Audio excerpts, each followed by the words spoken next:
네, 최근의 정치본색 시작하겠습니다. 오늘 함께할 세 분 소개해드립니다. 김종욱 전 청와대 행정관, 조수진 변호사, 김민아 시사평론가 나와 있습니다. 안녕하세요. 네, 안녕하세요. 안녕하십니까. 예, 민주당이 이제 전당대회 끝났고 이재명 대표 예상대로 연임이 됐고요. 역대 최고 득표율이군요. 85.4%. 최고위원은 김민석, 전현희, 한준호, 김병주, 이현주 마지막 턱걸이 했고요. 정봉주 전 의원이 탈락했습니다. 네, 6위로 탈락했습니다. 예, 일단은 이재명 당대표의 연임 어떻게 보십니까? 뭐 저희가 예상했던 대로다 된 거고요. 뭐 예. 정청래 전 최고위원은 이번에는 88.88% 돼야 되는 거 아니냐. 저번에 70.77% 됐다고 이런 얘기를 할 정도여서 뭐 그러니까 지금 상황 자체들은 연임 지난번보다 더 높았군요. 77.77%니까요. 역대 최고로 높은 거의 10% 이상 올라갔죠. 예, 더 올랐네. 대단히 그러니까 압도적인 상황이 된 거여서 뭐 언론에서 얘기하고 있는 일극 체제라고 하는 부분들이 거의 뭐 맞다고 볼 수 있는 건데, 그러니까 일극 체제에 대한 성격 해석이 다른 거죠. 예. 그러니까 다양성이 없다라고 언론에서 이제 보수 언론이 공격을 하는 건데, 예. 실제로 이번 어떤 지도부 구성은 윤석열 정부에 맞서서 강력하게 싸울 수 있는 어떤 강력한 지도부, 강력한 리더십을 요구하는 것들이 권리당원들, 그다음에 국민 여론에 반영됐다는 측면들이 꽤 큰 것 같아요. 왜냐하면 대의원 선거에서는 김두관 후보가 한 21% 정도가 나왔었거든요. 그 외에는 대부분 80% 후반대, 중후반대가 나왔었기 때문에 국민과 권리당원들의 요구는 이재명 당대표를 중심으로 하는 강력한 예를 들면 투쟁 지도부를 요구했던 것 같고, 근데 대신 여기에 대항할 수 있을 만한 것이 반명 비명이라고 볼 수 있는데, 제가 볼 때 거의 반명 비명은 구심 자체가 사라져버린 상황이고, 친문이라고 얘기하는 세력도 마찬가지입니다만 정권 교체를 당했기 때문에 여기에 대한 책임에서 벗어나기 어려운 측면들이 분명히 있다. 이런 측면에서 어떤 투쟁 지도부의 요구 자체가 투표율, 당대표 득표율에서 반영된 거라고 봐야 된다 이런 생각이 듭니다. 한 명 한 명을 꼽아보면 김민석 같은 경우는 초반에는 2, 3등 하다가 1등으로 딱 뛰어오른 게 유튜브에서 같이 해서 이재명 대표랑 그게 영향이 컸다고 봐야죠. 아무래도 영향이 있었죠. 그러니까 예. 이재명 대표가 사실상 본인의 런닝메이트로 지명을 한 셈이 돼서 이제 수석 최고위원으로 이제 만들어야 한다라는 당원들의 그 좀 열의가 있었고, 그 뒤에 1위를 계속해서 유지를 그랬죠. 했지요. 예. 예. 그 다음에 그 전현희, 한준호, 김병주, 제가 이렇게 보다 보니까 다 이게 색깔이 있네. 전현희 같은 경우는 아까 이제 싸우는 당 지도부가 돼야 된다 이런 말씀, 그런 어떤 당원들이나 국민들의 요구가 받아들여진 거다 이렇게 해석을 하셨는데, 전현희 같은 경우는 바로 직전에 김건희는 살인자, 그거 이후에 또 득표율이 많이 튀었거든요.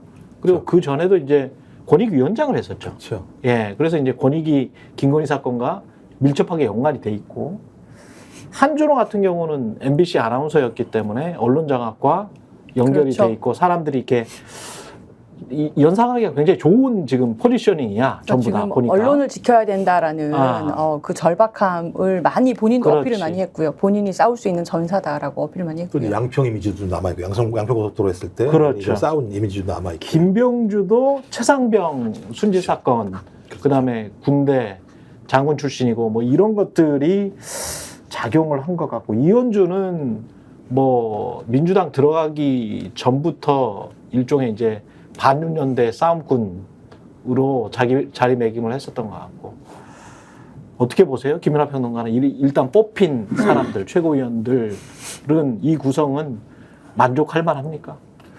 제가 뭐 만족하고 아니고의 문제가 당원과 지지자들이 만족하니까 이렇게 뽑힌 거겠죠. 예. 그리고 이 흐름은 지금 이제 김종국 박사님 말씀해 주신 것처럼 윤석열 정권하고 하여튼 강하게 싸워야 된다, 이게 강하게 반영됐다라고 볼 수밖에 없는 거예요. 말씀하신 이제 김병주 의원 같은 경우도 말씀하신 최상병 사건이나 그런 부분도 있지만, 지난번에 이제 국회에서 한덕수 총리하고 이제 얘기를 하다가 이제 호통친 게 있는 거잖아요. 정신 나간 사람들. 네. 왜냐하면 한미일 동맹이라는 한미일 표현을 그 당시에 국민의힘에서 호준석 당시 대변인이 논평으로 썼을 때 그거에 대해서 문제 제기를 하면서 정신당한 사람들이다라고 했는데 그것 때문에 또 국민의힘으로부터 공격받고 이러면서 아 그러면은 김병주 의원이 좀 싸워야 되는 거 아니냐 이런 게 영향이 미쳤던 것 같고 이원주 의원은 물론 이제 윤석열 정권하고 싸우는 역할을 하기 위해서 필요한 분이기도 하지만 약간 이제 다른 측면으로 보면은 정봉주 전 의원에 대한 견제 심리도 작동을 했던 것 같고 그런 부분들이 복합적으로 영향을 끼친 것 같은데 정봉주 전 의원이 사실 왜 떨어졌냐 그 이야기를 좀 해주세요. 그렇죠. 그걸 갖고 보면은 싸워야 되는데 정봉주 전 의원이 사실 한 얘기가 이 싸워야 되는데 우리끼리 그러니까 민주당 이 당원 및 지지자들 입장에서는 이거는 뭐 우리끼리 발목 잡자는 얘기 아니야? 이렇게 받아들여지는 거거든요. 왜냐하면은 그 박원석 전 의원하고 통화를 할 때 했다는 얘기가 최고위원회는 만장일치제인데 물론 만장일치제가 아닙니다. 뭐 제도적으로 만장일치제는 아닌데 아무튼 그러한 뭐 맥락이 있는데 내가 가서 어떻게 하는지 봐라 이렇게 얘기를 했다는 거잖아요. 그러면 뭐 회의할 때마다 어깃장 놓고 뭐 뒷다리 잡고 반대하고 이렇게 가겠다는 것처럼 비춰지는데 그렇죠. 그럼 거기에 대해서 이제 뭔가 해명을 잘했어야 되는 건데 해명하는 내용도 뭐 명팔이 이렇게 된 거 아닙니까? 그게 어쨌든 내분을 연상케 하는 부분이 있잖아요. 근데 이 내분이라는 것도 사실 생산적인 내용을 가지고 뭔가 가치와 노선을 가지고 겨루는 방식의 생산적인 또 내분이다라고 하면 그걸 또 당원과 지지자들이 평가를 했을 텐데 이거는 또 그런 것도 아닌 것 같단 말이에요. 그러다 보니까 이런 것들은 윤석열 대통령하고 윤석열 정권하고 뭔가 싸우는 데 있어서는 오히려 마이너스다. 이런 판단이 반영된 거 아니냐. 그럼 전반적으로 어쨌든 전당대회를 통해서 확인된 표심이라는 거는 그리고 이 지도부 구성의 어떤 원리로서 어떤 표현된 어떤 그 원리라는 거는 결국은 윤석열 정권하고 더 세게 싸워야 된다. 이거라고 볼 수 있다는 거죠. 그 순위 변동이 극적이었다는 게 굉장히 좀 특이한 그렇죠. 이번에 현상이었어요.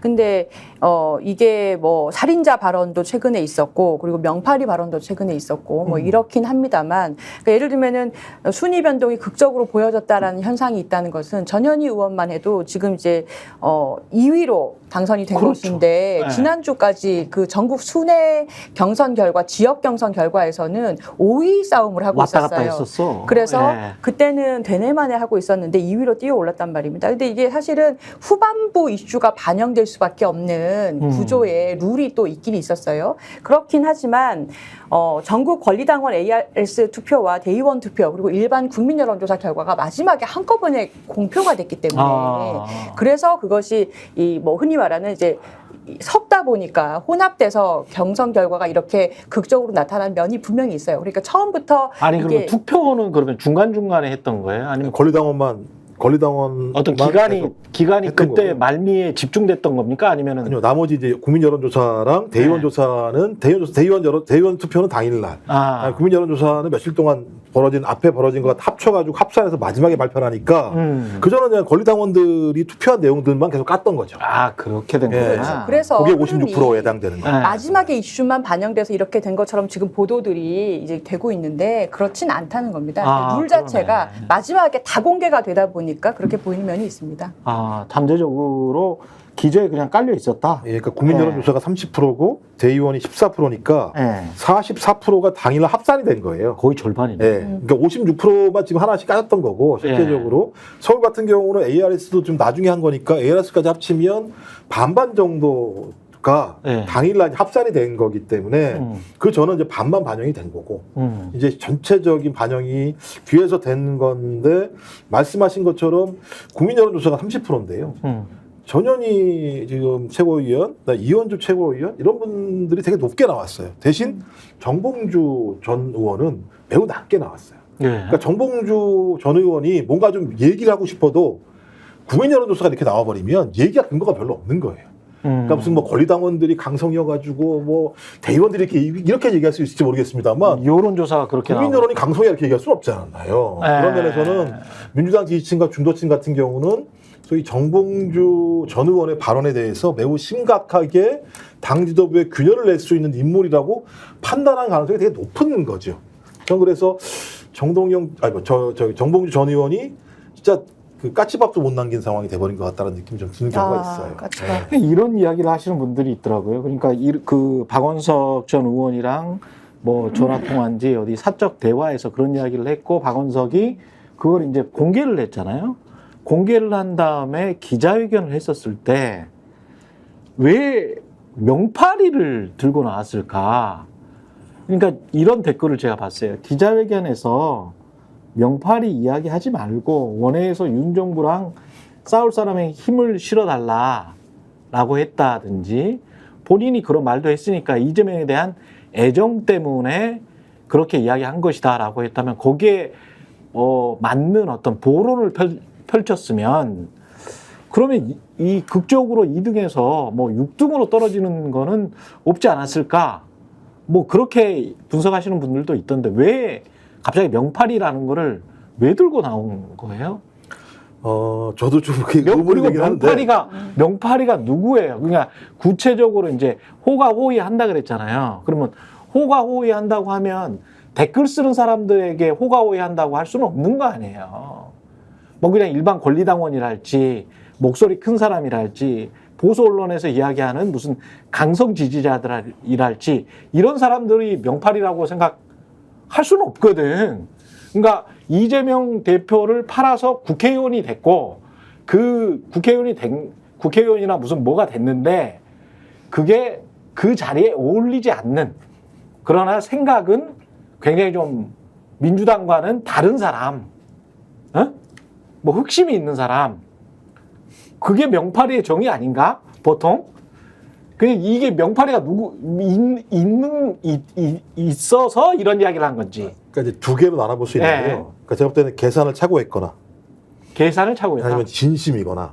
순수하게 그러니까 표 계산이었다. 그게 착오였거나 아니면 진심이었거나. 진심이라는 개념은 본인이 공천 탈락하는 과정에서 누군가 압력을 넣었을 가능성이 높다. 저는 그런 사람들의 일부가 본인이 얘기하는 명팔이라고 좀 규정을 하고 있는 것 같아요. 그러면 진심인 거죠. 근데 본인이 얘기한 게, 왜냐하면 최고위원회에 나온 후보 중에는 없다고 얘기했잖아요. 본인은 그렇게 본인이 얘기했죠? 최고위원 중에 나온 사람 없다고 얘기했어요. 그럼 명팔이가 없다? 네, 없다고 그랬어요. 이제 그 외의 사람들이라고 얘기하는 거니까, 말씀하신 것처럼 누구야? 나머지 국회의원들이나 아니면 그 소위 이재명 주변에 있는 강고한 조직을 갖고 있는 거나 뭐 이 중에 하나겠죠. 근데 그러면서 뭐라고 얘기했냐면, 본인이 이재명 당대표, 그 당시 후보죠, 매우 중요한 자산이고 정권 교체를 해야 된다, 이분을 통해서. 근데 이걸 가로막고 있는 자들이 주변에 있다라고 얘기했어요. 그럼 제가 볼 때 측근으로 볼 수밖에 없죠. 측근이겠죠, 이렇게 보면. 이렇게 얘기하면 이재명 후보의 측근들이 명팔이를 하면서 이재명 당대표의 앞길을 막고 있다, 이렇게 주장한 거. 근데 내가 지금 말은 못하겠다, 최고에 들어가서 얘기할게, 이렇게 얘기를 한 거란 말이에요. 그게 난 이해가 안 돼. 이제 그러면 대부분 얘기하는 게 소위 이 최측근 중에 한 명인 정진상 씨를 얘기하는 거 아니냐. 정진상? 이런 정진상 얘기, 재판 지금 들어가. 이런 얘기 흘러나오죠. 근데 그러면 정진상 씨를 얘기한다는 건 더민주혁신을 얘기하는 거죠. 그러니까 더민주혁신에서 바로 치고 나왔던 거죠. 야, 우리한테 얘기하는 거야? 우리가 그랬다고? 우린 열심히 싸운 것밖에 없는데, 이제 이렇게 돼버린 거기 때문에. 그러니까 이렇게 따지면 더민주혁신이 본인의 공천 탈락 과정에 영향을 미쳤다고 본인은 판단할 수 있는 거죠. 진심이라면. 근데 이제 이게 계산의 착오라면, 이렇게 싸워주면 중도층, 뭐 대의원들이 좀 나한테 오면 내가 그래도 예를 들면 조금 상황이 좋아지지 않겠어라고 판단했는데 정반대 상황이 돼버리는 거죠. 그렇다면 이건 본인이 오랫동안 민주당에서 정치를 했었지만 민심과 당심을 잘 몰았다라고 볼 수밖에 없는 건데, 이 두 가지 어디인가 중간쯤에 있지 않을까 생각이 들어요. 공천 탈락이 굉장히 섭섭한 상황이었나 그때? 그러니까 본인은 말씀하신 게 아니에요. 제가 괜히 발끈했네 이거. 있어서 진짜 애매하겠네. 아니 이거. 그런데 여튼 공천 탈락 과정의 일을 말씀하신 걸로 저는 들렸어요. 그게 목함질에. 그러니까 이제 본인이 이제 그것에 대해서 충분히 해명할 기회를 얻지 못하고, 그러니까 본인이 조금 더 그 당시에 해명을 할 수 있는 기회를 당에서 조금 더 주거나 조금 더 당에서 본인에 대해서 지지를 해줬더라면 하는 아쉬움이 좀 있는 것 같고, 근데 저는 뭐 이제 그 과정에 대한 스토리에 대한 그 추정은 지금 말씀을 잘 해주셔서, 그것보다 그 뭐 사석에서 어떤 예. 이야기를 했던 것이 지금 선거 과정에서 오해를 많이 불러올 수 있다면 그렇죠. 본인이 해명 기자회견이 저는 더 결정적이었던 것 같아요. 그러니까 기자회견 그러니- 말씀하시는 분들이 많더라고요. 그러니까요. 예. 그 기자회견 내용이 어떤 단합이나 본인이 앞으로 어떻게 해서 잘 하겠다라는 내용보다는 누구를 좀 뭐 청산하겠다, 가서 본인이 어떻게 하겠다라는 식으로 그것도 굉장히 추상적으로 얘기를 하는 바람에 예. 오히려 그 이제 후보라는 것이 공약이 있고 본인의 비전이 있고 이미지가 있지 않습니까? 그렇죠. 이미지가 나빠진 거예요, 결과적으로. 아. 그래서 본인이 그동안 탄핵을 얘기하는 그 비전과 그 공약으로 가면 나는 바로 탄핵 추진하겠다라는 걸로 굉장히 인기를 얻었었는데 오히려 이미지가 굉장히 추락하면서 악영향을 끼친 것 같고 이게 두 가지가 이번에 뽑힌 그 최고위원들 특징이잖아요. 싸움을 잘 할 수 있을 것 같은 사람들 그리고 또 하나가 이재명 대표 체계로 지금 쭉 이렇게 보좌를 잘할 수 있을 것 같은 사람들인데 이 두 가지에서 정봉주 전 의원은 싸움을 잘할 것 같은 그런 이미지 후보의 이미지로 굉장히 선전했지만 마지막으로 이재명을 잘 보좌할 것 같지는 않다라는 그런 탈락의 요인을 본인이 오히려 기자회견을 하면서 제공을 한 셈이 됐죠. 그러네. 그러니까 명팔이라고 하면 지금 쭉 말씀해 주셨지만은 결국 친명 내전을 하자는 거 아닙니까? 예. 내전을 하자는 거잖아요. 그거를 예를 들면 전당대회 잘 치러놓고 나중에 일이 꼬여서 뭐 그런 상황으로 갈 수 있는 건지 모르겠으나 전당대회에서 이 지도부로 뽑아달라는 사람이 나는 당선되면 당장 우리 내부에 내전을 시작할 것입니다. 이런 걸 가지고 이런 슬로건을 가지고 그 사람이 지도부에 입성을 할 수가 있겠습니까? 전당대회를 하는데 그리고 전당대회에서 다른 후보들은 다 외부의 적과 싸우자 이런 주장을 하고 있는데 그래서 그 기자회견은 제가 볼 때는 다소간에 상당한 어떤 오류가 포함되어 있는 판단의 오류가 포함되어 있다는 생각이 들고 정치인이지 않습니까? 어쨌든 네. 정치를 오랫동안 어쨌든 해왔다고 주장을 하시는 거 아닙니까? 정봉주 전 의원이. 그렇죠. 또 정치인답게 판단을 해야죠. 전혀 정치인다운 판단이 아니에요. 그거는 내가 예를 들면은 제가 자연인으로서 누가 저한테 해코지를 했을 때 가령 실제로 해코지를 했는지 안 했는지는 잘 모르지만 내가 당했다고 생각했을 때 그래. 속으로. 날 이렇게 해? 나 두고 봐. 나 복수할 거야. 이렇게 생각해서 그 얘기를 뭐 할 수는 있겠지만 정치인의 입장에서는 그랬다는 거를 공식적으로 내가 이런 방식으로 복수할 겁니다. 내전을 일으킬 겁니다. 이렇게 할 수는 없는 거잖아요. 정치적인 방식으로 그거는 나중에 뭐 이 소화를 하는 것이지. 그런 점에서 이 기자회견을 한 것 자체가 굉장히 정치인답게 보이지 않는 그러한 어떤 상황을 제공한 거고 그거는 윤석열 정권하고 싸우는 방식이 아니다라고 다들 판단한 겁니다. 이 일극 체제에 관해서는 어떻게 생각하시는지 모르겠어요. 이 일극 체제라는 말을 또 이제 언론이 네. 그 단어를 일극 체제라고 만들었는데 그 전에 어떤 당 대표가 선출이 되고 당 지도부가 선출이 되면 보통 우리가 정치 공학적으로 따져도 저는 뭐 그렇게 정치 공학을 좋아하지는 않습니다만은 원심력과 구심력이라는 말을 많이 했거든. 정치 평론가들이. 유명한 그 보수 우파 정치평론가 있어요. 예. 그분도 자꾸 원심력과 구심력이라는 이야기를 많이 했어요. 선거 때마다. 그러면 원심력이 강하게 작동하는 집단에게는 늘 후한 점수를 줬단 말이에요. 아니, 구심력이 강하게 작동하는 집단에게는. 그러니까 한 사람이 키를 잡고 그쪽으로 집중이 돼서 쫙 끌고 가는 그런 강력한 지도부, 그리고 선거를 앞두고 그런 강력한 지도부가 있으면 그게 구심력으로 작동해서 당이 잘 돌아간다. 예? 그렇게 분석을 했다고. 보수 평론가들도. 근데 그리고 이제 원심력이 막 서로 싸움이 일어나고 내분이 일어나면 당에 좋지 않다. 선거에서 진다. 뭐 이런 식으로 이제 분석을 했단 말이에요. 근데 이제 그거를 원심력, 구심력에 이제 구심력이라는 사뭇 괜찮아 보이는 단어 말고 일극체제라는 단어로 대체를 했어. 그러면 요게 객관적인 평가가 맞나? 일극체제에서는 분명히 이제 부정적인 측면이 많잖아요. 일극체제. 그렇죠. 마치 김일성이 뭐라 그랬죠? 유일체제죠. 유일체제라 그랬지. 그러니까 그거를 갖다 붙인 것 같기도 하고 하여간 아주 그 교묘한 말장난들이 분명히 있긴 있단 말이에요. 네. 근데 이거를 지금 객관적으로 민주당의 체제를 어떻게 평가를 해야 됩니까? 아니 일단 네. 권리당원과 대의원과 국민 여론조사로 뽑혀서 이재명 당대표가 85%가 넘었다고 하는 건 예. 일격이라고 볼 수 없는 거죠. 이걸 통제할 수가 없잖아요. 예. 일격이라고 하는 건 북한처럼 모든 투표를 거의 공개적인 투표를 통해서 시켜서. 반대 의견을 할 수 없게 만들어버리는 방식이라면 그게 유일이든 일격이든 비판할 수 있습니다만 이재명 당대표가 국민 여론조사를 갖다가 무슨 예를 들면 공개적으로 하라고 얘기했었습니까? 그 뭐 대의원들한테 강압을 했습니까? 언론들한테 강압을 했습니까? 그러니까 이건 대중의 이해와 요구가 85%라고 하는 압도적인 결과로 나왔다. 그럼 이게 왜냐? 일극체제가 중요한 게 아니라 윤석열 정부에 맞서서 열심히 싸워라. 라고 하는 강력한 지도부 구성이 핵심적인 이해와 요구였다라고 하는 거죠. 오히려 세 가지 중에서 여론조사 대의원, 권리당원 중에서 대의원이 그나마 70%대로 제일 떨어졌죠. 예. 왜냐면 그죠? 20%가 넘었어요. 김두관 후보가. 그렇죠. 예. 그러니까 이게 대의원은 또 이제 옛날부터 오래 하셨던 분들이 꽤 많거든. 그렇죠. 그러니까 요거를 봤을 때면 이게 그 일극체제가 갖는 그 부정적 이미지를 그대로 투사하는 게 맞나 그런 생각도 들더라고요. 그러니까 대체로 그런 것 같아요. 지금 네. 보수가 계속 얘기하는 게 10월 위기설을 얘기해요. 10월 위기설은 뭐냐면 이재명 당대표가 10월부터 사법 리스크 관련해서 재판 결과가 나온다. 근데 저당이 일극체제야. 예.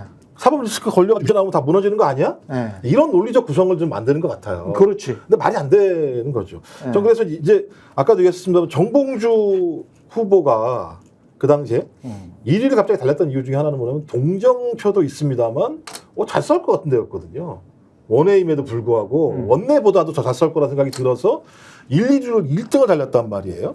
전 그렇다면 정봉주 전 의원이 이게 당심이구나 민심으로 알아서 계속 열심히 싸우자라는 메시지를 던졌어야 되는 거거든요. 근데 제가 볼 때는 자기만의 공간을 확보하려고 했던 것 같아요. 그러니까 이 방식을 통해서 소위 이재명 일극체제 내에서 나의 위치라는 공간을 이걸 통해서 만들 수 있을 것 같아. 이걸 만들면서 나는 유재명을 위하는데 이재명 주변에 있는 사람들을 작사를 내면서 이재명을 위하는 사람이야. 제가 볼 때 이 정도면 정치 잘 몰랐다고 얘기할 수 있는. 저는 그분 정치 잘한다고 생각했었거든요.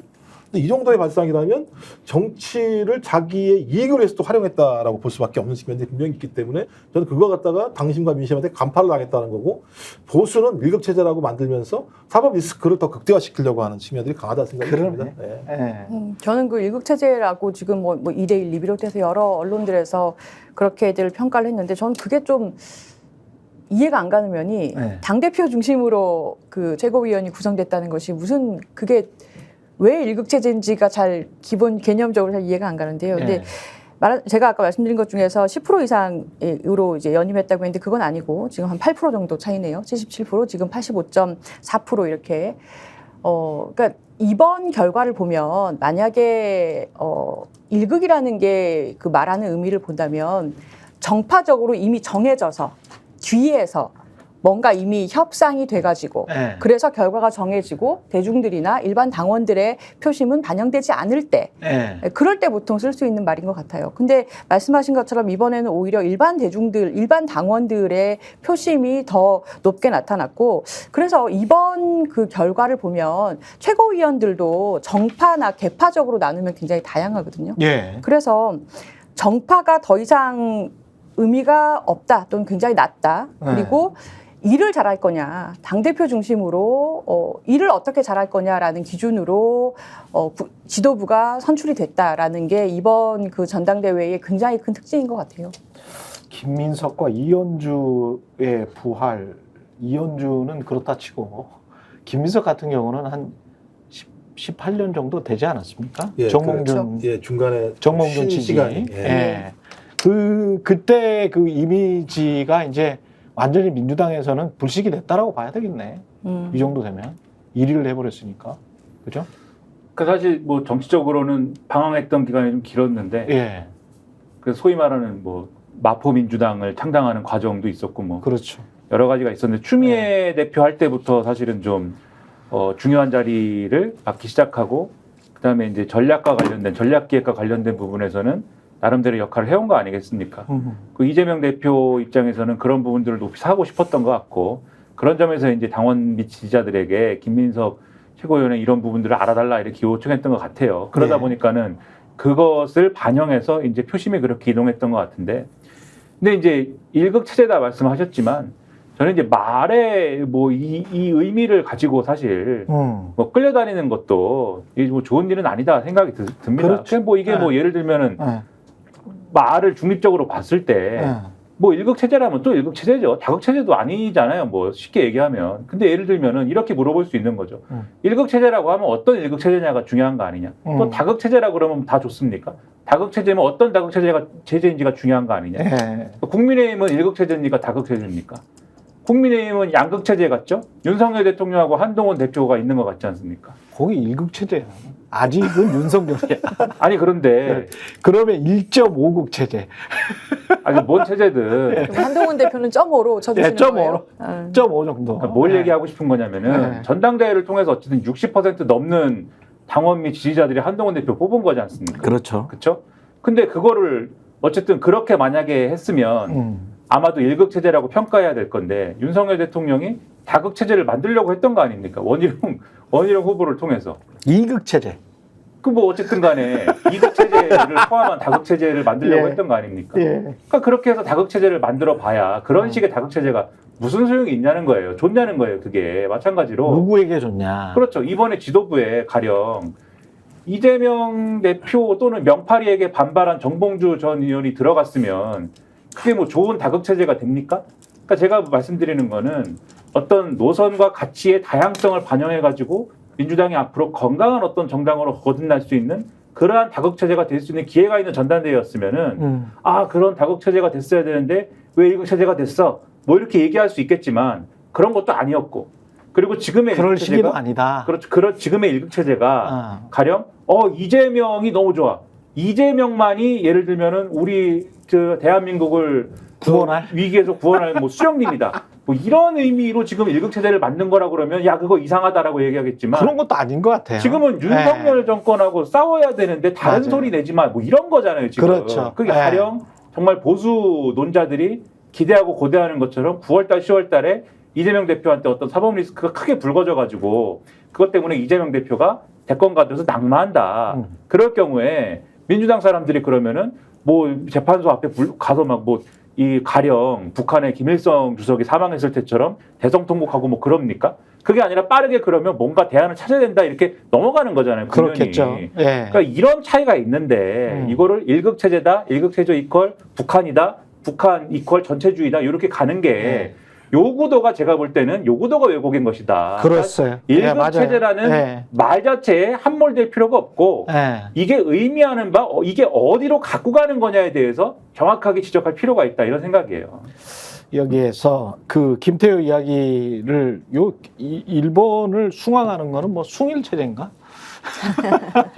신친일파요. 예, 뭐 하여간 김태효 이야기와 요 관련해서 대통령실 관계자도 또 기자들과 만난 자리에서 무슨 이야기했다가 이것도 이상하던데 그 이야기를 광고 보고 잠시 후에 30초 후에 다시 돌아오겠습니다.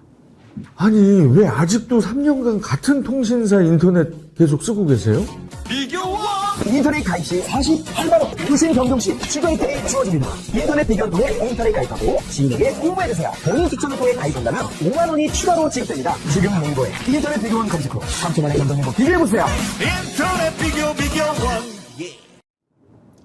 네, 인터넷 가입 최대 48만 원, 정수기 렌탈 최대 30만 원, 무려 총 78만 원의 현금 사은품을 받으실 수 있고요. 그뿐만이 아닙니다. 인터넷 비교원만 주는 단독 혜택도 있습니다.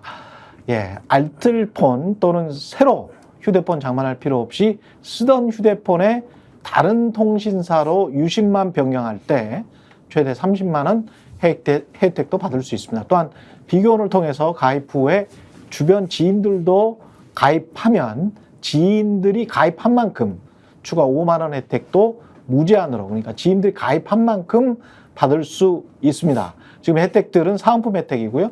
별개로 통신사 결합 통한 요금 할인도 있잖아요. 그것도 아주 친절하게 안내 받으실 수 있다고 하니까요. 1670-2571, 1670-2571 번호로 전화하셔서 상담 받으시거나 네이버에 인터넷 비교원을 검색해 보시길 바랍니다. 예, 김태효 국가안보실 1차장은 근데 이게 대통령실 사람들은 KBS를 되게 좋아해요. KBS만 주로 출연해서 MBC는 절대 출연해서 뭘 이야기를 안 하는 것 같아 보니까 KBS의 뉴스라인에 출연해가지고 이제 자신감을 갖고 일본을 대하는 것이 더욱 윈윈의 게임이 되지 않겠는가 이런 말을 했고 엄중하게 따져야겠지만 중요한 건 일본의 마음이다. 중요한 건 일본의 마음이 없는 사람을 다그쳐서 억지로 사과를 받아낼 때 그것이 과연 진정한가 이런 말을 했어요. 이런 말을 했는데 첫 번째는 자신감을 갖고 일본을 대한 적이 있나? 이 정부에서? 그 대한 적이 있어야 무슨 윈윈의 게임을 하든가 말든가 하지. 본인의 말대로. 자신감을 갖고 대한 것처럼 보이지가 않는데 자신감을 갖고 대했다고 하니까. 자신감은 그거잖아요. 야, 뭘 반만 따라. 이렇게 얘기하기 자신감이잖아요. 네. 내가 먼저 따랐어. 네. 그게 자신감이에요? 너 따라줄래? 아직도 안 따르고 있잖아요. 그 호구라고 하죠. 바보죠. 호구라고 해요. 그걸 호구라고 해. 그러니까 네. 참 웃기자는 얘기밖에 안 되는 거죠. 그러니까 조국 혁신당에서 굉장히 딱 맞는 얘기를 했는데 중꺾만은 들어봤어도 중일만은 처음 들어봤다. 그러니까 중요한 건 꺾이지 않는 마음이라는 말을 들어봤어도 예. 중요한 건 일본의 마음이다. 중요한 건 일본의 마음이다. 이게 무슨 소리야? 이게 무슨 말이야? 마음이 없는 사람을 다그쳐서 억지로 사과를 받아낼 때 그것이 과연 진정한가? 그러면은 가해해놓고 사람 패놓고, 예? 사람 패놓고 온갖 나쁜 짓을 해놓고 그 다음에 야 이 사과라도 해야 법정에서 네가 합의라도 해주지. 뭐 대개는 민사소송 그렇지 않아요? 아니 이게 네. 이제 제가 형사 전문 변호사잖아요. 네. 근데 이런 마음이면 세상에 네. 재판이 필요가 없고 그렇지. 감옥이 필요가 없는 겁니다. 네. 본인이 스스로 하는 참회나 스스로 하는 반성, 스스로 하는 피해 구제가 아니면 의미가 없다. 그건 진정하지 않다라는 생각이라면 그러면 억지로 사법적으로 강제해서 재판을 하고 구금될 수 있다는 너 불이익 줄 거야라는 위화로 질서를 바로 세우는 것. 그렇지. 그래서 피해자에게 사과를 어떻게든 하게 만드는 것이 왜 필요하겠습니까? 그 피해자의 마음은 왜 여기서 중요하지 않지? 피해자들의 마음은 국민의 마음인데 지금? 이게 무슨 말인지를 이해 네. 못하겠어요. 가령 오늘 윤석열 대통령이 우리나라 곳곳에 반국가 세력이 암약을 하고 있다 이 얘기를 또 했는데 오늘 또 있어요? 예, 그런 말을? 좀 전에 백지훈련 오늘 아침에 회의하면서 북한을 잘 이제 컨트롤해야 된다라는 취지로 얘기하면서 지금 반국가 세력이 곳곳에 압력하고 있고 북한이 뭐 여러 가지 하이브리드로 해가지고 침략할 수 있다라는 식으로 얘기를 아니 했죠. 그다음 말이 더 웃겨요. 뭐야? 국민 항전 의지 높일 방안을 강구해야 된다. 국민이 항전해야 돼요? 무슨 뭐 일제랑 싸우는 투쟁하는 거예요. 국민이 누구한테 반국가 세력에게 항전해야 한국과 된다? 세력도 북한은 둘 다 하겠죠. 그러니까 그 반국가 세력은 사실 이분이 말해왔던 것들을 종합해보면 사실은 이제 야당, 시민단체, 그리고 여기에 있는 사람들이 반국가 세력 아니에요? 또 노조 뭐 이런. 네, 노조. 저희요? 여기 있는 사람들 반국가 세력 아니야? 본인을 비판하거나 김건희 씨의 주가 조작 혐의를 이야기하면 반국가 세력 되는 것 같아. 아니, 그런 것 같다니까? 아니 뭐든 간에 이 사람의 인식이 그런 것 같아. 예. 뭐든 간에 그렇게 얘기를 하는 거는 그거는 북한에 대해서 자신감이 없어서 그런가요? 그러니까 북한이 와서 반국가 세력들하고 연합을 해갖고 대한민국을 무너뜨린다 지금 이 논리잖아요. 계속 그런 식으로 자꾸 얘기를 하는 거는 김태일 차장의 논리대로 하면은 북한에 대해 지금 자신감이 없는 거 아닙니까? 북한에 대해 자신감이 없는 태도이기 때문에 계속 얘기하는 거 아닙니까? 이게 예를 들면은 광복절 경축사에 왜 일본에 대한 얘기는 하나도 없냐 이렇게 물어보는 게 광복절 경축사에서 일본에 대한 사과를 요구해라 이렇게 얘기한 것도 아니잖아요. 일본한테 사과하지 않으면은 광복절 경축사에서 윤석열 대통령이 일본이 사과하지 않으면 우리 앞으로 일본하고 관계를 단절하겠다 이렇게 얘기하라고 요구한 게 아니잖아요. 무슨 평가가 있어야 될 거 아닙니까? 과거사에 대해서 일본이 앞으로 좀 더 전향적으로 좀 해줬으면 좋겠다. 예? 그래야 우리가 더 좋은 미래를 함께 만들어갈 수 있지 않겠는가. 이 정도 얘기도 못하냐는 거 아닙니까? 지금 얘기는. 근데 그 얘기를 하고 있는데 일본한테 자꾸 사과만 요구하는 게 의미가 있을까요? 이렇게 얘기하는 사람의 머리는 뭡니까? 이 사람의 머릿속에는 제가 볼 때는 일본한테 사과가 전제돼야 되는 행위가 뭐예요? 예를 들면 우리가 일본에 관광을 하러 갈 때 일본에 사과가 전제됩니까? 아니잖아요. 그렇죠. 예를 들면 일본에 무슨 어떤 것들을 수입할 때 일본에 사과가 전제됩니까? 아니죠. 그렇죠. 뭘 해야 할 때 일본의 사과가 전제되냐면 군사 협력을 할 때 일본의 사과가 전제돼요. 군사 동맹에 준하는 뭘 한다든지 일본의 자위대가 예를 들면 한반도에 들어온다든지 이런 거 할 때만 사과가 전제돼요. 그렇기 때문에 제가 볼 때는 저런 얘기가 대본에 그냥 나오는 거는 김태호 1차장의 목표를 오히려 뒤집어서 보여주는 거다. 뭘 목표하는 사람이냐. 일본하고 군사적으로 뭔가 협력해야 되고 군사적으로 더 가까워지는 것만 목표로 하는 사람이기 때문에 일본의 일자만 얘기해도 그냥 무조건 일본한테 사과를 요구하는 것이 그게 뭐 다 좋은 일일까요? 이렇게 얘기하는 거예요, 지금. 지금 지난해 딱 1년 전에 캠프 데이비드 회담했잖아요. 네. 그때 이제 하여간 다시 그래서 제가 백악관 홈페이지를 들어가 봤어요. 그래서 지난해 뭐 8월 19일인가 그런데 다시 한번 봐봤어. 뭔 내용을 했는지. 그래서 쭉 보는데 계속 이제 그 사람들은 항상 순서가 미일 한이에요.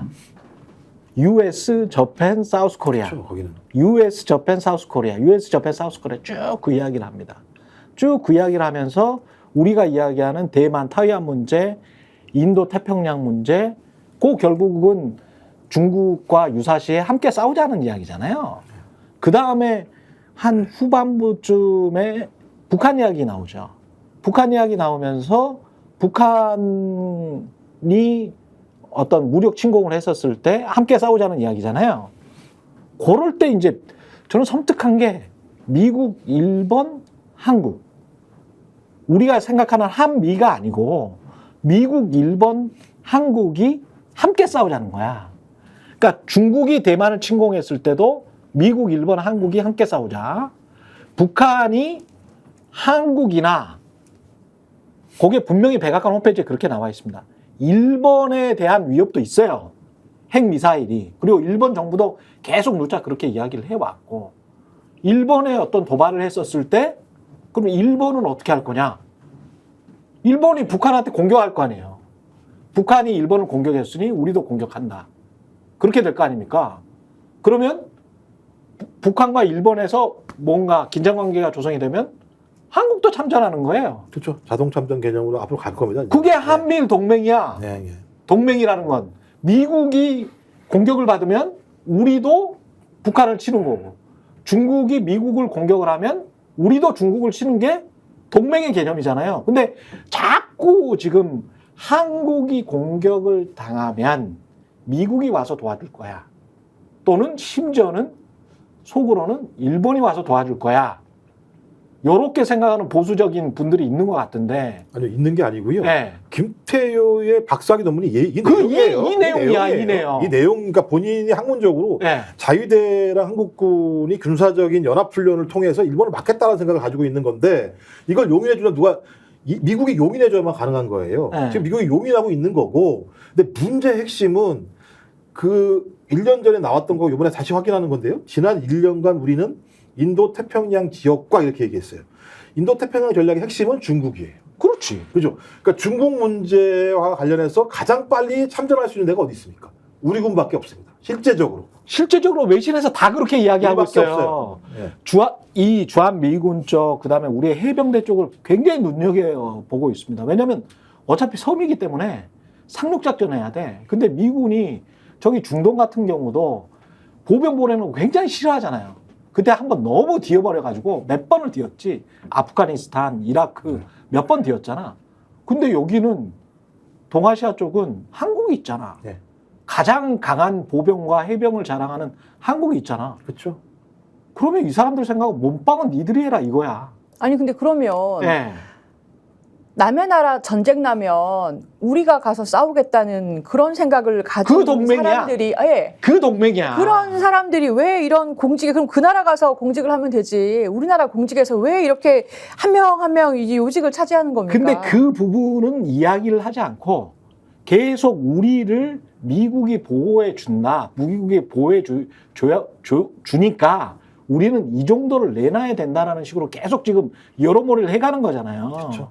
황당한 게 물컵에 반을 채운다더니 물컵에 반 채우려는 분은 그분은 지금 총리를 안 한대요. 다음에 기시다 후미오라는 사람은 그렇지. 총리를 안 하고 그러면 물컵의 반이 물컵이 없어지잖아요. 네. 새로 따라야 돼요. 새로 따라야 되는데 와가지고 이제 새로운 총리가 와가지고 지금 아까 얘기해 주신 것처럼 이제 반잔 또 따라봐 이럴 겁니다. 그러면은 우리 정상적인 사고로는 네. 야 무슨 물은 물이야 무슨 내가 물로 보여 이렇게 가야 되잖아요. 네. 근데 그게 아니고 늘 마시던 것대로 뭐 이렇게 늘 마시던 걸로 할까요? 이렇게 간다고요. 우리는 또 황당한 게 저는 대통령실의 설명이 더 황당해요. 그러니까 김태우 1차장 얘기만큼 황당한 게 이 얘기를 해가지고 기자들이 물어봤지 않습니까? 김태우 1차장 왜 그러는 거죠? 물어봤더니 대통령실이 뭐라고 그랬습니까? 일본이 너무 과거사에 대해서 사과를 너무 여러 차례 해가지고 와. 일본이 지금 피곤하다 이 사과에 대해서 이렇게 얘기를 했는데 수십 차례 사과가 네. 있었고 그런 사과가 피로감이 많이 쌓여 있다는 피로감이 쌓였나요? 이게 예를 들면은 수십 차례 사과를 해. 수십 차례 사과를 제대로 했고 그게 유지되고 있으면은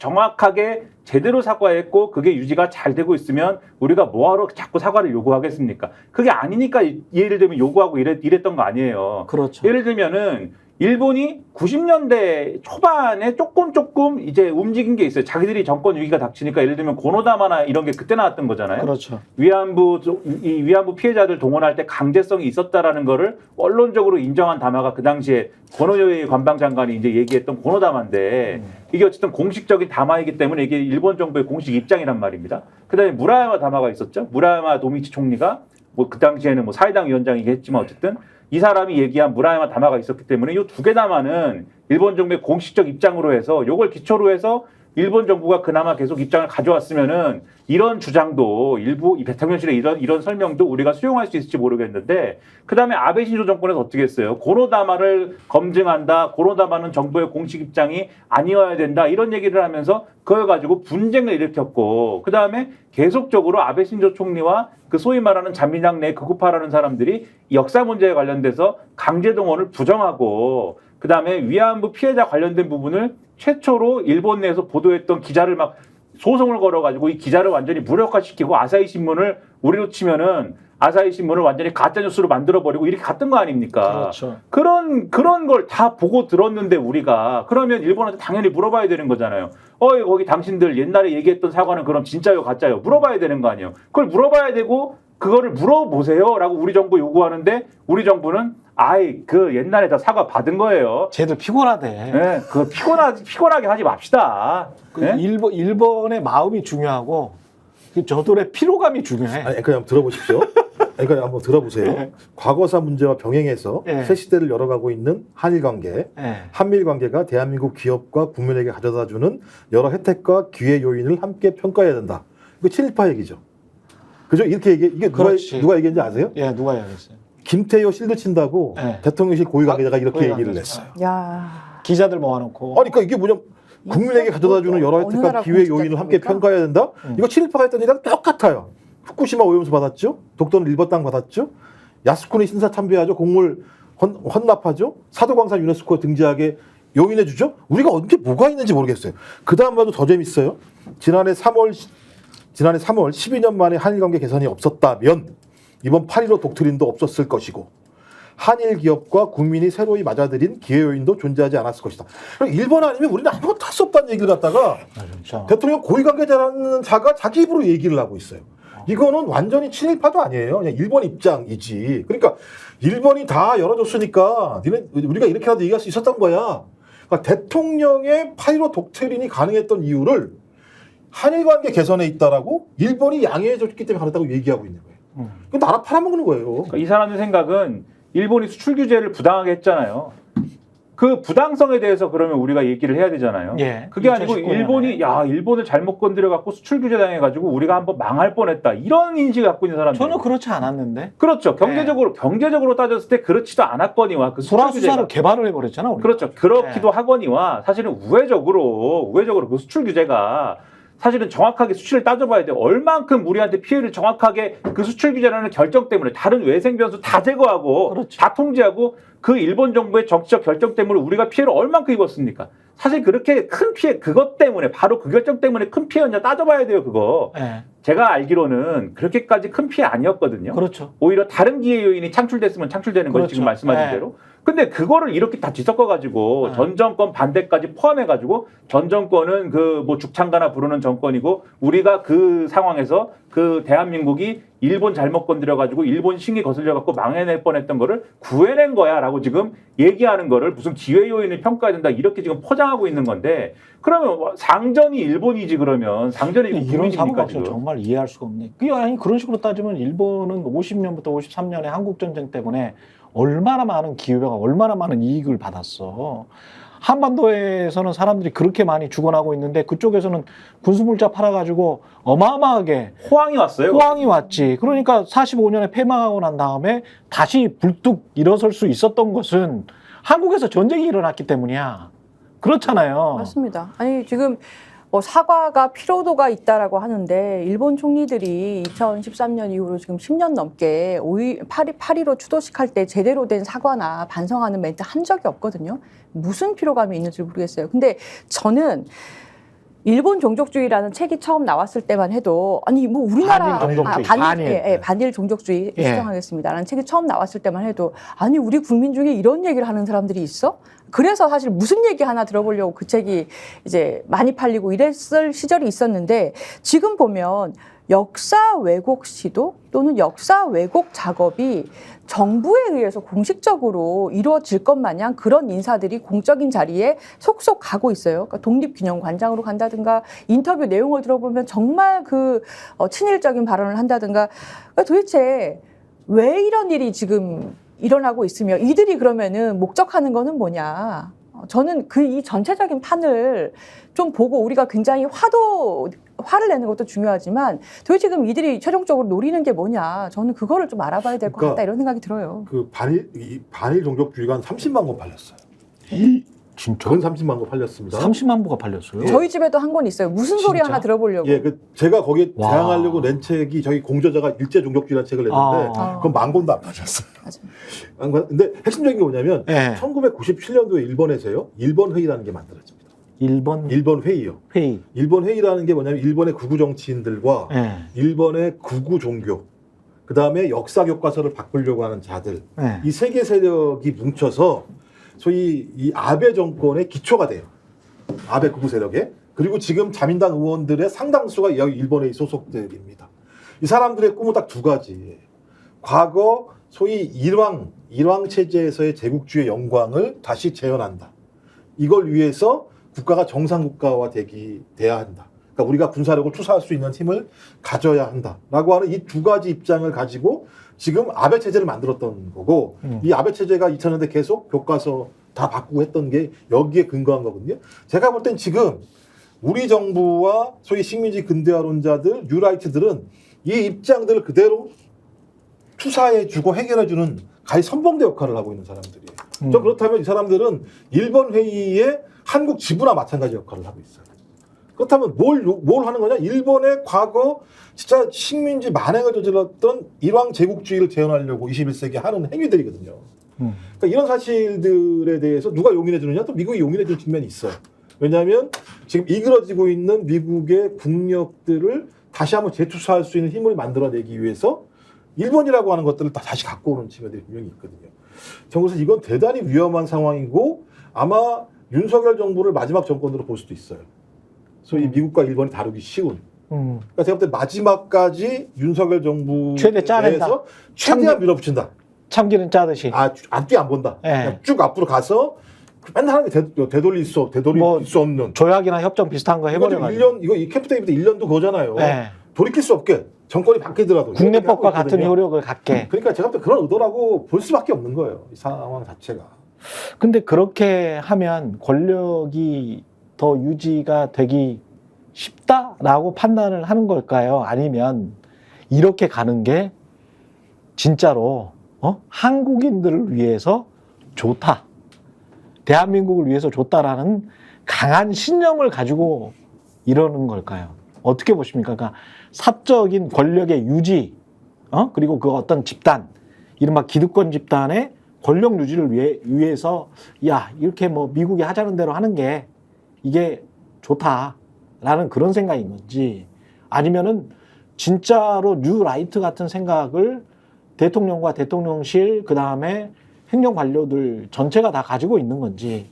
김진태 강원도지사도 뭐 건국절 이야기를 했으니까요, 광복절에.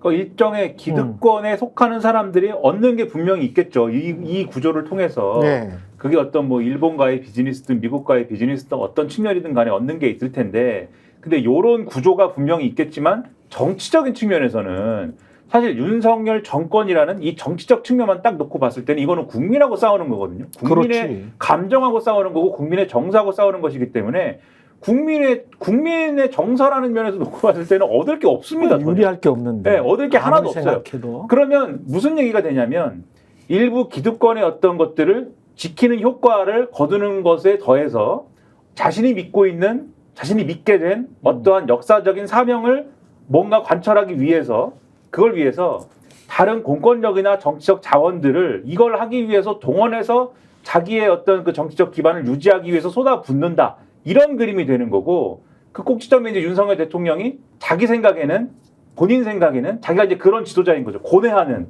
다키스타워의 처칠이 지하철을 타고 서민들의 아픔을 보면서 야 내가 이거를 구원해야 되겠다라고 고독하게 마음을 먹는 그러한 고독한 지도자의 어떤 역할 그런 것들을 상정하고 지금 지하철 타고 가는 거겠죠. 그런데 그것은 본인만의 착각이고 그렇지 않다는 거를 항상 이렇게 말씀드리는데 그거를 모르니 안타까운 것이죠. 제 생각엔 네. 올드라이트는 그래도 친일을 부끄러워하는 것 같아요. 그러니까 그 반공으로 없는 거예요. 올드라이트들은. 그러니까 반공으로 막 싸우는 건데요. 전 뉴라이트는 이게 친일의 흔적마저도 없애서 후회도 안 하려고 하는 사람들 같다. 지금 행적을 보면, 지금 행태를 보게 되면, 그래서 이걸 만드는 사람들이 소위 안병직, 그 다음에 이영훈이라고 하는 1987년 낙성대연구소에서 이걸 처음 만들면서부터 이 경제사 연구했던 안병직 교수 같은 경우 전혀 역사랑 관계없는 경제사를 했던 사람인데 일본 유학 갔다 와서 완전히 확 바뀐 측면들이 있거든요. 전 그렇다면 이거는 이 사람들이 신념인 것 같아요. 이런 내용들 자체가 신념인 것 같고 이영훈 이 사람도 신념인 것 같다라는 생각이 들고요. 왜냐하면 정황기라는 사람이 8월 15일 날 낸 테러리스트 김구라는 책에 보면 김구는 주사파가 만들어낸 영웅이에요. 논거가 그거예요. 김구는 아무것도 안 했고 그냥 그 테러리스트 같은 행태를 했는데 아무것도 안 했다. 주사파들이 그러니까 테러리스트 행위를 했는데 주사파들이 역사적으로 영웅을 만들었다는 거예요. 그 주사파는 누구야? NL들이 만들었다는 거죠. 전체 국민이 주사파란 말이야? 그러니까 그렇게 했다고 정황기 책에 이렇게 나와 있는 내용들이거든요. 그러니까 논리구조가 그래요. 논리구조가 그렇기 때문에 이런 논리구조를 만들어내면 소위 친일의 흔적이라고 하는 것이 아무런 죄가 없는 흔적이 돼버려요. 아니 김구 선생 같은 경우는 진짜 누차 이야기하지만 한국인이 가장 존경하는 역사적 인물 거의 늘 1위를 차지하잖아요. 그럼 그러면 우리가 존경하는 인물이 김구나 이순신이 아니고 선조나 이승만이 돼야 된다는 거야? 그러니까 아니잖아. 역사적 사실을 보면 째째하게 살았던 사람들이 있고 과가 많은 사람들이 있잖아요. 아니 이게 얼마나 문제냐면요. 이봉창 의사가 일본에 가서 소위 폭탄 의거를 했을 때 중국 언론이 난리가 났습니다. 중국 언론이. 와, 죽었어야 되는데 그 이왕 난리가 났었어요. 1년 후에 윤봉길 의사의 작탄 의거가 난 다음에 중국이 놀랐어요. 와, 저 한국이라는 나라가 이 엄청난 일을 해? 그렇지. 그래서 장개석이 김구를 찾아 김구를 만납니다. 내가 당신 다 도와줄게. 그래서 광복군이 만들어져요. 그렇지. 광복군이 만들어지고 난 다음에 장개석이 카이로 선언 회담에 가서 김구 선생님이 계속 압력을 넣어요. 장개석한테. 우리를 국제법적으로 독립을 넣어야 돼. 그래서 아니 중국만 도왔나? 미국도 도왔잖아. 그렇죠. 도왔죠. 미국도 도왔어. 장개석 우리 임시정부를 미국도 도왔다. 그래서 그 회담에 가서 설득을 해요. 미국 대통령도 설득을 루즈벨트 설득을 해서 거기에 유일하게 한국의 자유와 독립이라는 게 2번 들어가요. 그럼 이거 누가 만들었어요? 소위 이봉창, 윤봉길, 김구. 그렇죠. 이분들이 만들어낸 우리의 소위 국제법적으로 유효한 자유와 독립이잖아요. 근데 이 사람을 테러리스트라고 얘기해버리면 뭐 하자는 겁니까? 말도 안 되는, 다 알면서도 이렇게 해요. 이 사람, 정황기라는 사람이 몰랐겠습니까? 다 알면서 이런 얘기를 하고 있는 거죠. 역사를 제대로 알면 있다고 얘기를 안 해요. 근데 결론적으로는 신념이지만 이익화된 신념인 거죠. 이걸 통해서 자기들이 엄청난 이익을 얻을 수 있으니까. 근데 뭐 어떤 이익인지 그게 나는 궁금해. 이게 어떤 이익일까? 이들이 아니 허위의식이라는 게 이제 이데올로기가 허위의식이라는 말이기도 하잖아요. 근데 아주 이상한 실체가 없는 허위의식을 갖고 있다라고 하면 그래 그런갑다. 무식해서 그런가 보다. 이렇게 이제 생각을 할 것 같은데 이득이 딱히 될 만한 게 없을 것 같은데. 뭐지? 뭐 일본에서 싸게 무슨 엔화 들여와가지고 부동산 계속 띄우려고 하나? 저는 그런 생각까지 든다니까. 아니 이게 도대체 일본으로부터 얻을 수 있는 이득이 아니, 이득이 뭐지? 됐죠. 일단 자기 처음 낙선대 연구소하고 난 다음에 도요타 재단으로부터 돈 받기 시작해서 연구를 시작을 했었죠. 그 사람들의 이제 사적으로 이제 그런 게 그다음에 있는 거고. 2002년부터 시작이 됐는데 네. 그 뉴라이트라고 하는 게 네. 지금 2024년 딱 20년 지난 다음에 25개 요직에 앉아 있어요. 이 사람들이 어떤 형태로든지. 자기들의 예를 들면 암묵적인 카르텔들이 만들어져서 이익의 분점들이 대통령의 용인하에 벌어지고 있는 상황이지 않습니까? 네. 하나의 사조가 20년 만에 이 정도가 되고 대통령이 작년 광복절에서 독립운동은 공부운동이라고 얘기를 했어요. 그렇죠. 대통령 입으로 나왔어요. 네. 올해도 마찬가지입니다. 이승만 전 대통령이 건국의 아버지라고 대통령이 얘기를 하는 상황이에요. 자기들이 성공한 거죠, 이 정도면. 20년 만에 뉴라이트가 얘기했던 첫 단어가 나온 게 2002년 뉴라이트라는 단어였었는데 그 단어가 20년 만에 대통령 입으로 공표가 되고 대통령 인사권으로 25명이 요직에 앉아 있고 그다음에 역사를 바꾸려고 하고 있고 자기들이 좋아하는 일본이랑 지금 매우 친해져 있고 미국은 자기 좋아해주고 뭐 이것들이 이득이겠죠. 저는 이 정도 상황이 되면 국회에서 일제를 찬양하거나 그 표현의 자유를 넘어서는 행동을 하는 자들은 처벌하는 법을 만들어야 된다고 봅니다. 일본이 아니고 일제. 네. 일제. 예, 일제. 예, 요거 헷갈리지 마십시오. 일제. 네.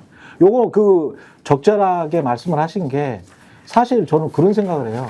야스쿠니 심사 참배를 볼 때마다 그 해마다 가잖아. 무슨 일 있을 때마다 가잖아요. 그런데 만약에 독일의 정치 지도자들이 독일 총리가 모든 역대 독일 총리가 나치 히틀러 무덤 어디에 있는지를 모르겠습니다만 하여간 나치의 장군들의 무덤에 가가지고 전범들 무덤에 가서 하이 히틀러 해봤어 봐. 유럽이 왜 가만히 있어? 미국이 가만히 있냐고. 그 처벌받습니다. 난리가 납니다. 그냥 독일이라는 나라 자체가 니들 완전 미친 거 아니야? 이렇게 되는 거예요. 근데 우리나라는 지금 수십 차례 뭐 사과를 했다라고 이런 망언을 하고 있는데 수십 차례 야스쿠니 신사에서 참배를 했어. 전후에 정치 지도자들이. 근데 거기에 전범이 묻혀 있어. 그러면 거기 가서 하이 히틀러 한 거하고 뭐가 달라? 근데 이거를 받아들여 준다고? 계속? 말이 안 되죠. 제대로 사과도 안 했는데? 뭐, 이, 또라이들 아닌가 싶어요. 이런 개망나니들이 어딨지? 유럽의 18개국이요. 네. 역사 부정죄를 둬서요. 처벌을 할 수 있게 만들었어요. 그러니까 우리도 지금 저 20대 국회에 올라와 있었어요. 폐기 처분됐을 뿐인 건데 이 정도 상황이면 또다시 나라를 말아먹으려고 또다시 나라를 팔아먹으려고 하는 행위잖아요. 만약에 독일에서 그런 행위를 했으면 유럽에서 왕따되고 국교 단절 당합니다, 진짜. 그러니까 우리가 계속 우리도 그렇고 중국도 그렇고 네. 계속 용인을 해줬기 때문에 일본이 계속 쉽게 얘기하면 스트라이크 존을 넓혀온 거죠. 이게 지금 일본이 하고 있는 최소한의 그 뭐랄까 눈 가리고 아웅이 뭐냐면 총리 직함을 갖고 있을 때는 직접 참배하지 않는 겁니다. 총리일 때는 안 갑니다. 네. 공물료만 납부합니다. 공물을 보내면 가나 공물료만 납부를 해요. 이게 총리가 가면 문제가 된다. 요렇게는 자기들도 인식하는 거예요. 물론 총리가 간 적이 있습니다. 나카소네 야스히로가 갖고 고이즈미 주니치로가 갔는데 고이즈미 주니치로는 특히 막 매년 막 가고 이래서 그렇죠. 난리가 났어요. 그때는. 근데 그 이후에 난리가 난 경험 때문에 안 가는데 그러나 총리만 안 갈 뿐이지 지금 말씀하신 대로 내각의 관료들이 다 가고 심지어 야스쿠니에 참배하는 국회의원 모임 이런 거 만들어가지고 그러니까. 의원들이 단체로 가고 그리고 총리했던 사람도 총리직에서 내려오면 갑니다. 그거를 그냥 총리가 안 갔으니까는 괜찮아 이렇게 주변국들이 갔나 봐 이렇게 보니까 스트라이크 존이 이만큼 넓혀져 있는 거예요. 언젠가는 또 스트라이크 존이 어느 정도로 넓혀져 있냐면 땅에 맞고 들어갔는데도 스트라이크라고 지금 하는 거야. 이제 땅에 맞고 들어갔는데 스트라이크라고 하는 거야. 계속 왜 안 쳤어? 뭐 이러는 거야 지금. 윤석열 정권이 제가 볼 때는 윤석열 정권이랑 똑같은 성격의 이 정권이 한 번 더 집권하면 이제는 총리가 매년 갈 것이다. 일본 총리가. 저는 그렇게 생각합니다. 국정이 미치겠습니다. 고이즈미 아들이 지금 총리 후보가 되고 있다는 사실이 고이즈미 아들이. 예, 총리 후보로 올라와 있다는 게 참 답답합니다. 예, 여기까지 최경련의 정치본색이었고요. 김종욱 전 청와대 행정관, 조수진 변호사, 김민아 시사평론가 함께했습니다. 저는 내일 다시 찾아오겠습니다. 고맙습니다. 저희가 얘기할 때 오셔가지고 라이브로 관전하시기 바랍니다. 반드시 주변 사람들 데리고 오시기 바랍니다. 구독, 좋아요, 알림 설정 해주시기 바랍니다. 좀 살려주십시오, 저 좀.